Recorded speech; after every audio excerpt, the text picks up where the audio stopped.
Il était une fois, dans un petit village niché au cœur des montagnes, un jeune garçon nommé Léo. Curieux et plein d'énergie, Léo passait ses journées à explorer les moindres recoins de sa contrée. Ses parents, bien qu'occupés par leur travail, encourageaient sa soif de découverte. Un matin, alors que les premiers rayons du soleil effleuraient les feuilles des arbres, Léo décida de s'aventurer plus loin que d'habitude.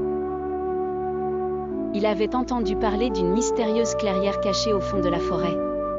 Les anciens du village disaient qu'elle était un lieu de paix où l'on pouvait ressentir l'énergie pure de la nature. En pénétrant dans la forêt, Léo fut accueilli par le chant mélodieux des oiseaux et le bruissement doux du vent dans les branches. Il avançait prudemment, écoutant le cœur de la forêt battre autour de lui, une symphonie vivante de sons et de murmures.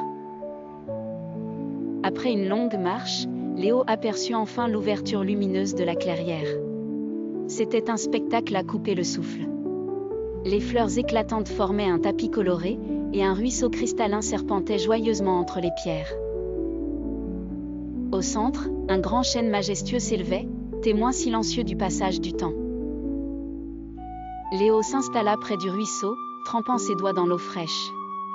Il ferma les yeux et laissa tous ses sens s'imbiber de la beauté environnante. Il sentit une paix profonde l'envahir, comme si la nature elle-même lui murmurait des secrets oubliés depuis longtemps. Alors qu'il ouvrait les yeux, il remarqua une silhouette au bord de la clairière. C'était une vieille dame vêtue de vêtements en lin, avec de longs cheveux argentés flottant autour d'elle. Elle s'approcha avec un sourire chaleureux. « Bienvenue, jeune aventurier, dit-elle d'une voix douce.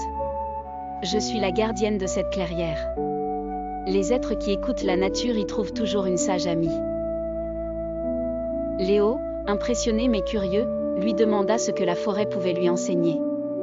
Elle répondit, la patience, le respect du cycle naturel, l'importance de chaque créature, grande ou petite. Nous faisons tous partie d'un grand tout.